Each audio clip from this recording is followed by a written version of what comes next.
What's going on, guys? It's your boy Echo, and today I want to talk about Diablo Immortal, comparing it to Diablo 4 and Diablo 2 Resurrected in terms of money. How much are these games going to make, and which one is going to be the biggest money maker for Blizzard? So all of us here on the channel are excited for Diablo Immortal. We all want to see Diablo on mobile. We want that mobile gaming experience. That's what I'm most excited for. But the majority of Diablo fans, well, that's not the case. Most people are actually excited for Diablo 4. Well, at least most people that are now hardcore Diablo players, because they play on PC and they play Diablo 3 on console as well. But the big question is, whichever is the most exciting title to people, whichever is the one that most people are, it's going to get most of the hype. Because right now, honestly, Diablo Immortal is getting the smallest amount of hype. When I think about things and I sit back and I say, okay, we have the mobile platform versus two options on PC and console, being Diablo 4 and Diablo 2 Resurrected.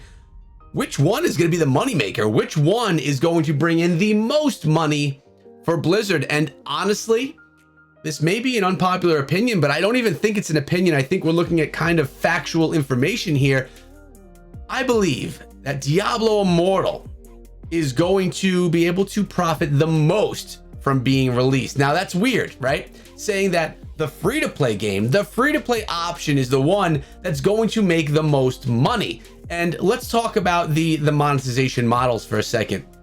Old school monetization models, which are still used today in many games, are pay for the game and get the game. Pay for any additional added on stuff later on. So we're talking about DLC, things like that. So then you'll pay maybe another chunk for that DLC.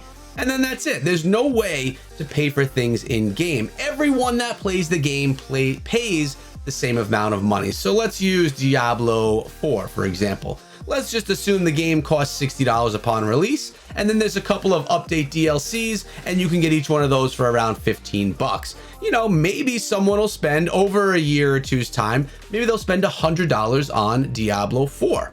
When you're talking about D2, it's probably going to be a remake price. And D2 remake price, it's going to be less than what you're expecting to pay from Diablo 4 as well, right? So let's say that it costs $25 for the game. That's really going to be it. Plus, I also think that the audience for Diablo 2 Resurrected is going to be a lot smaller than the audience for D4, which you're actually watching right now happen on the screen. I have to say, the game looks incredible. I'm going to play it myself. Don't know if I'm going to cover it here in the channel or not, but I'll definitely be playing the game. But yeah, so we already know now that D4 is going to make a heck of a lot more money than D2 Resurrected, right? Probably $100 per average player if they buy some DLC. They buy the game, buy some DLC. Obviously, there could be other options for purchasing the game. You can get like a legendary edition upon release, and that'll give you lifetime DLC or something like that. Maybe that would cost $150. I don't even know. Honestly, I'm not up on my pricing for brand new PC games that have potential DLC in the future. But let's talk about now Diablo Immortal. Everyone can play. Everyone in the world will be able to play Diablo Immortal, and they'll be able to get their hands on it for free. It's going to cost them absolutely nothing to play the game. So if you have a larger audience of people actually playing with deals inside of the game that are hard to pass up. Now, of course, we have some people that don't have any money, people that cannot spend money in a game. And for those people that can't spend any money in the game, well, they're not going to spend any money in a game. And those are going to be your core free-to-play players that actually spend zero in the game. But there's going to be things inside of the game that are just such good deals that you just feel like you have to buy them. So someone like myself, where I can spend some money inside of a game, there's no way I'm going to be able to pass up on the battle pass. It's going to be 5 or 10 or 15 bucks a month. I don't even know. I would guess 5. That's my prediction. It's going to be 5. By the way, we're looking at D2 Resurrected right here. And, $5? How do you pass that up when you're getting maybe $100 or $200 worth of stuff for the $5 price tag of it? It's very hard to pass that up. So if you do this, and let's just say, and this is not the truth, but let's say half of the people who are playing Diablo Immortal are going to be people that spend that $5 every month.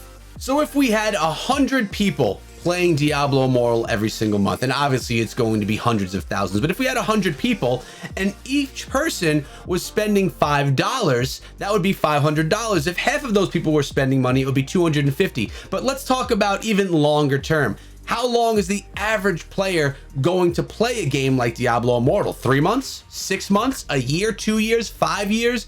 It all depends on the player, and the average person is probably going to play for 3 to 6 months because the game is that catching and you're going to get that much of an investment on it. So if someone is playing the game for 6 months and they're paying $5 every month just so that they can get the battle pass, we're talking about $30 for someone to play the game for 6 months. That's not including cosmetics. That's not including legendary crests, reforged stones, or any other ways that the game's gonna be monetized as well. So just with the battle pass, just the battle pass alone, I see Diablo Immortal making more money than Diablo 4. Now, it also depends on the player base, right? Diablo Immortal's goal is to get everywhere around the globe so that everyone can play it.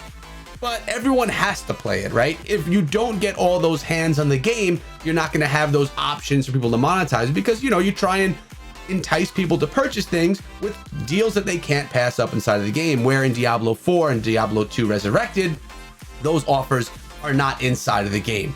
Everything that you get after you pay your price tag is free. So you can't get any whales that are spending thousands of dollars on the game. I mean, I play some games, and I've mentioned this before, where people spend hundreds of thousands of dollars on mobile games. They're a very small percentage of people. We call them the whales, but they are definitely a thing. Then you have the fish, and then you have the minnows, or the dolphins, they call them. Dolphins are middle people who maybe will spend a couple of $100 in the game, and the minnows are ones that spend barely anything inside of the game. The mobile gaming platform and free-to-play games, there's many on PC as well, they have that option to make a lot more money because of there's no end to it. You could buy a ton of cosmetics, you could buy a ton of legendary crests, you could buy the battle pass every month for 5 years. The options are there. So in summary, I think Diablo Immortal will be the biggest bread winner, bread maker, the one that makes the most money out of all the Diablo games, maybe even of all time. Let's see how it looks after 1 year's time, after Diablo Immortal's been out for a year. We'll assess, see how much money it's made, and compare it to maybe Diablo 3, which has been out for 10 years. I think we're gonna be surprised. Now, if you're here this far in the video, you guys are OGs, and I wanna show my OGs my new shirt. And yes, I did wear this shirt in yesterday's video because this is exclusive. This is limited time. This is limited edition. Around for 2 weeks. You can get it today. It's linked down below in my shop. It's the Echo Lucky shirt. Who wants to get a little lucky? We could all use a little luck trying to get Diablo Immortal out sooner than later. You guys don't have to buy a shirt, but if you want to, that would be awesome. It directly supports me, and then you get to rock some cool Echo gear. Again, link down below. Thank you guys. But we're moving on for today, guys. Let me know if you agree with what I said or if you disagree, and you could obviously share your disagreements or your agreement statements in the comments below or over on my Discord server. Hope you guys have a great day and enjoyed this video. Be good.